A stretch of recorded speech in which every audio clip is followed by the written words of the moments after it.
Помали сметки за струја, поголемо количество електрична енергија за државата. Новата влада продолжува да работи во насока на подобрување на капацитетите на енергетскиот сектор со 10 закони од областа на енергетиката, кои што поминаа на пленарна седница во Собранието. Новото Министерство за енергетика, рударство и минерални суровини станува оперативно. Згасна Агенцијата за енергетика и управниот одбор, како и одборот на Агенцијата за задолжителни нафтени деривати.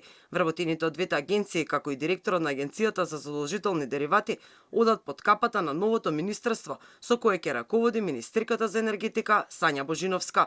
Законските решенија треба да донесат бенефит за граѓаните, но и да овозможат поголема ефикасност на енергетските потенцијали во Македонија, вели пратеникот Стојановски. Оваа насока во Агенцијата за задолжителни нафтени резерви се разрешува постојниот управен одбор и повеќе нема да постои овој орган.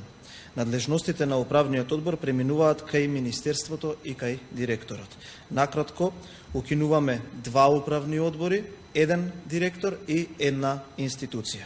Со останатите закони, надлежностите од досегашното Министерство за економија од областа на енергетиката, минералните суровини и рударството преминуваат во новото министерство согласно Законот за организација и работа на органите на државната управа, кој се донесе со двотретинско мнозинство.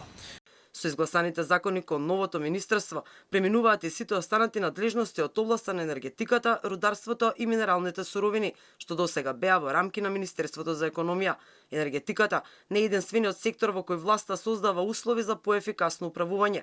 Реформи има и во здравството, каде уште во старт владата донесе одлука за укинување на економските директори во јавните здравствени установи. Со оваа мерка владата информираше дека се стреми кон подобрување на ефикасноста во управувањето со здравствените установи, намалување на административните трошоци и насочување на средствата кон подобрување на здравствените услуги.